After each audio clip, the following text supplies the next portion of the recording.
భీముడు హనుమంతుడిని కలుసుకోవడం అనేది మహాభారతంలోని ఒక గొప్ప సంఘటన. అసలు భీముడు హనుమంతుడిని ఎందుకు కలుసుకోవాలని శ్రీకృష్ణుడు సూచించాడు? అలాగే భీముడు హనుమంతుడికి ఏమవుతాడు? భీముడు హనుమంతుడి నుంచి నేర్చుకున్న గొప్ప పాఠం ఏమిటి? ఇవన్నీ తెలుసుకోవాలంటే let's get in to the video.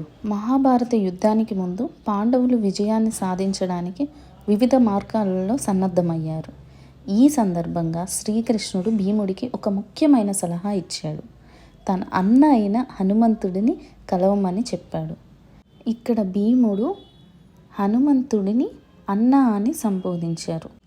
ఆంజనేయుడు అలాగే భీముడు ఇద్దరు కూడా వాయుదేవుని వరం వల్ల జన్మిస్తారు. అందుకే హనుమంతుడు భీమునికి అన్నయ్య అవుతాడు. శ్రీకృష్ణుడు భీమునికి ఆంజనేయుని కలవమని చెప్పడానికి వెనక ఉన్న కారణాలు అతని గర్వాన్ని తగ్గించడం, ధర్మాన్ని గుర్తు చేయడం మరియు పాండవులకు విజయానికి అవసరమైన ఆశీర్వాదం అందించడం. భీముడు తన శక్తి, ధైర్యం మీద ఎంతో గర్వించేవాడు. అతనికి తన అన్న అయిన హనుమంతుడి గురించి పూర్తిగా తెలియదు. భీముడు ఆంజనేయుడి శక్తి, అతని వినయం మరియు అతని జీవితం నుంచి నేర్చుకునే పాఠాలు ఎంత ముఖ్యమో తెలుసుకోవడం అవసరం అని శ్రీకృష్ణుడు భావించాడు. అందుకే భీముడిని ఆంజనేయుని కలిసే విధంగా ప్రేరేపించాడు. భీముడు ఆంజనేయుని చూడడానికి హిమాలయాలకు బయలుదేరాడు. ప్రయాణ మార్గంలో ఒకరోజు అతనికి ఒక పెద్ద వానరుడు తన త్రాగునీటి తొట్టిలో అడ్డంగా పడుకున్నాడు.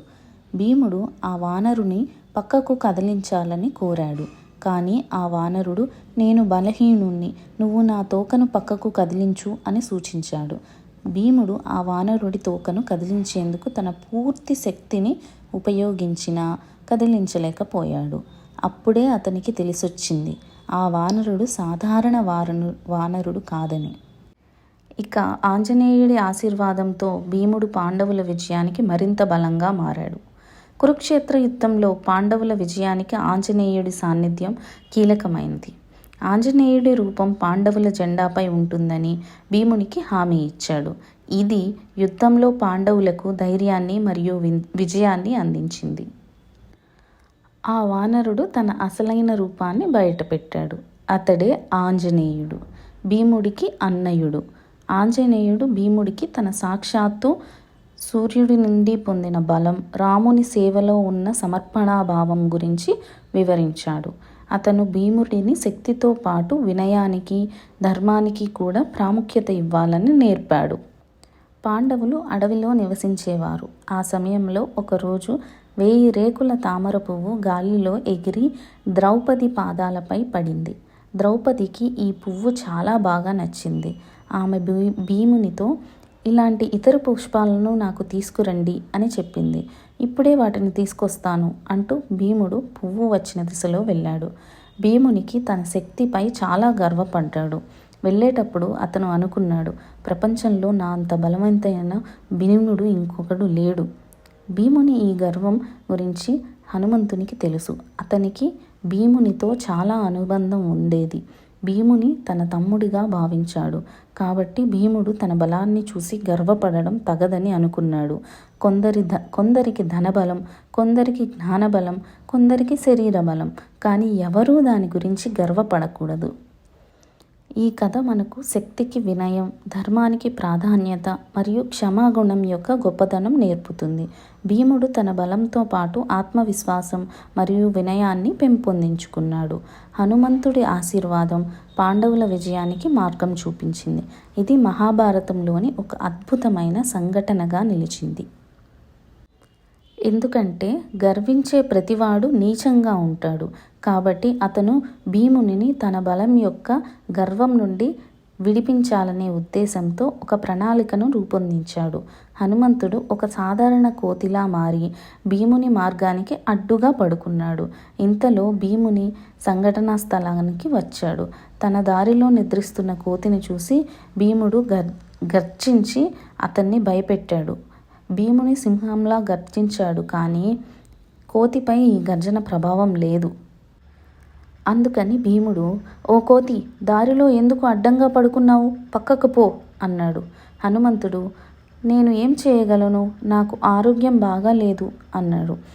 ఇంతలో భీముడు, నేనెవరో నీకు తెలుసా? నేను భీముడిని. నీ తోకను దూరంగా ఉంచు, లేకపోతే నా కాళ్ళ కింద వేసి నలిపేస్తాను అన్నాడు గర్వంగా. హనుమంతుడు మెల్లగా, ఓ నువ్వేనా భీమసేనునివి? అప్పుడు దయచేసి నా తోకను ఎత్తి దారి పక్కన పెడతావా? నేను ఏం చేయలేను. నేను దానిని పక్కన పెట్టడానికి చాలా బలహీనంగా ఉన్నాను అన్నాడు. ఇంతలో భీముడు, నేను నీ మురికి తోకను తాకాలని చెప్పావా? హహహ అని నవ్వుతూ ఇక హనుమంతుని తోక ఎత్తి విసిరేయాలన్న క్రమంలో భీముడు తోక లాగాడు. కానీ తోక భూమికి అతుక్కుపోయినట్లుగా కనిపించింది. భీముడు దానిని ఒక్క అంగుళం కూడా ఎత్తలేకపోయాడు. 2 చేతులతో పట్టుకున్నాడు, అయినా కదలలేదు. భీముడు మళ్ళీ మళ్ళీ ప్రయత్నించాడు. భీముడు తన శక్తియుక్తులు అన్నీ ఉపయోగించి కదిలించడానికి సర్వ ప్రయత్నాలు చేశాడు. కానీ ఒక్క అంగుళం కూడా కదలలేదు. ఈలోగా భీముని ముఖం ఎర్రపడింది. కానీ తోక మాత్రం కదలలేదు. ఒక్క అంగుళం కూడా కదలలేదు. భీముడు చాలా సిగ్గుపడ్డాడు. ఇప్పుడు అతను ఆలోచించడం ప్రారంభించాడు. కోతిలో ఇంత బలం ఎప్పుడూ ఉండదు. కాబట్టి ఈ వ్యక్తికి గొప్ప వ్యక్తిగా కనిపిస్తున్నాడు. అతను రామభక్తి హనుమాన్జీ కాగలడా అని ఆలోచించసాగాడు.